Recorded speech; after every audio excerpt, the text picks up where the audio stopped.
Pelangi Afra, episode Jepang.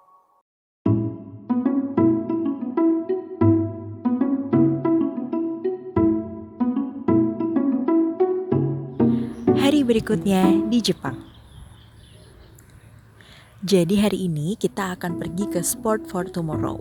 Nah, karena kita berangkatnya pagi-pagi, jadi pas banget nih sama jam berangkat kerjanya orang Jepang. Pas kita sampai ke stasiun, itu udah kelihatan banget, ramai banget sama orang-orang yang mau berangkat kerja. Tapi menariknya, orang-orang itu mereka tetap baris sesuai di garis yang sudah ditetapkan gitu. Garis yang sudah ditentukan sebelumnya. Nah, menariknya lagi adalah Masya Allahnya mereka tuh ketika keretanya sampai, mereka tuh mempersilahkan orang yang dari dalam kereta untuk keluar dulu semuanya, baru yang dari luar bergantian gitu masuk ke dalam. Jadi di situ aku lihat banget gimana orang Jepang melaksanakan adab mengantrinya gitu, Masya Allah. Kita sempat nyari-nyari jalan menuju gedungnya Sport for Tomorrow. Dan di perjalanan aku melihat sesuatu yang unik, yaitu adalah tempat parkir mobil tapi tingkat gitu, lift. Jadi mobilnya nanti naik dari bawah terus dia akan keangkat ke atas kayak gitu.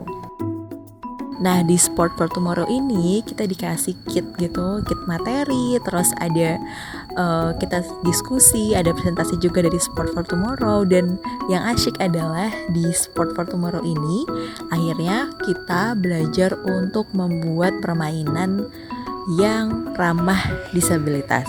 Jadi di situ kita dibagi jadi 3 kelompok dan setiap kelompok itu membuat rancangan permainan dan diperagakan gitu ke teman-teman.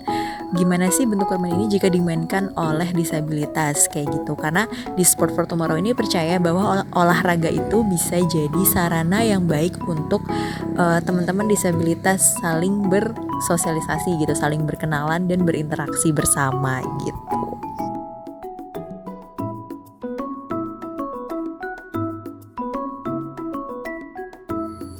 Nah, setelah dari Sport for Tomorrow, kita balik lagi ke kampus, kita makan siang.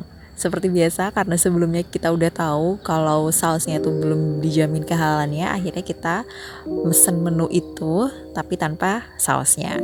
Dan di makan siang ini akhirnya teman-teman di Jepang nyobain saus pedas, saus ABC sama buncabe level 30.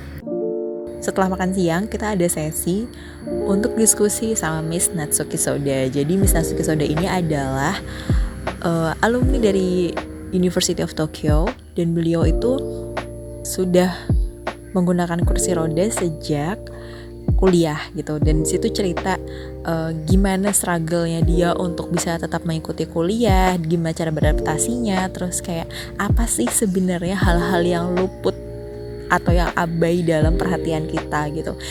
Dan di sesi ini juga aku tersentuh banget ketika teman satu kelompokku namanya Yuki tuh bilang bahwa dia merasa bersalah sebagai panitia ini karena di situ dia nulis bahwa mereka bisa menyediakan kursi roda atau terus menjelaskan ukuran pintunya berapa meter kali berapa meter dan lain-lain gitu. Padahal sebenarnya ketika ada disabilitas kita tuh nggak perlu untuk kayak gitu, kita welcome aja tanpa syarat kayak gitu. Dan itu membuat aku lebih terbuka gitu. Oh, ternyata ketika kita mengadakan sebuah kegiatan yang menurut kita tuh sebenarnya sudah baik, tapi ternyata masih banyak yang harus diperbaiki biar itu bisa lebih ramah lagi terhadap disabilitas.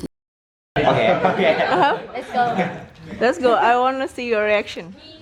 Nah, sorenya kita makan malam itu pakai rotinan sama kari. Dan di sini pada nyobain buncabe ceritanya. Karena kayak masa sih sepedas apa, karena ngelihat aku pakai buncabenya cukup banyak dan ternyata dia kepedesan. Are you okay? Okay, I love spicy. Yes, I love spicy. Nah, malam harinya kita adain sesi diskusi, sharing tentang apa yang sudah kita pelajari hari itu, terus kayak gimana tentang persepsi kita, terus apa yang sudah kita pelajari, dan apa yang bisa kita lakukan gitu. yang aku suka adalah jadi kelas ini tuh awalnya kosong gitu. Dia bukan kelas permanen yang udah ada kursinya gitu. Jadi kursinya ini dilipat dan dimasukkan ke kayak bagian lemari dalam kelas, dan ketika selesai kelas itu semua langsung dirapihin lagi kayak kembali ke awal gitu. Dan aku suka banget sama konsep start finish lancar kayak gini.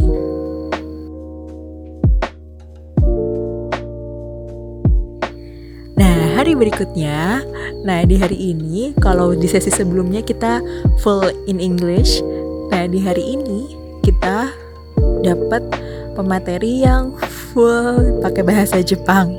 Jadi kita tuh dibagi jadi beberapa kelompok, terus ada teman-teman dari Jepang yang bantu menerjemahkan ke bahasa Inggris gitu. Nah di sini pas lihat tulisannya, lihat penjelasan rasanya kayak nonton anime gitu, tapi nggak ngerti artinya apa. お子様に向けて、完全オーダーメイドのその子に合わせた教育というのを提供しています。そのうちの例が、これですね。これはちょっと日本の学生以外でちょっと分かりづらいと思うんですが、ちょっと皆さんなりに訳していただけたら嬉しいです。In order to make this situation better, they started the program, started giving materials for developmental disabilities like this. It's very it's difficult to explain. 例えばですね、 Nah, dari sini ini adalah lembaga yang fokus tentang mengembangkan teknologi untuk disabilitas. Hal yang menarik yang disampaikan oleh pematerinya adalah bilang kayak gini. Zaman dulu ketika nggak ada kacamata, mungkin orang yang rabun jauh itu dianggap sebagai orang buta dalam tanda kutip karena dia nggak bisa melihat kan. Tapi dengan adanya teknologi teknologi kacamata yang membuat kita bisa melihat jarak jauh gitu, orang-orang untuk rabun jauh, akhirnya mereka dianggap dalam tanda kutip normal gitu. Mereka bisa beraktivitas seperti biasa gitu. Nah, setelah sesi itu, sesi bahasa Jepang, jadi berasa belajar bahasa Jepang ya. Nah, setelah itu akhirnya kita jalan-jalan ke Asakusa. Nah, untuk Asakusa ada di next video ya. Sampai jumpa di episode berikutnya. Dadah, assalamualaikum.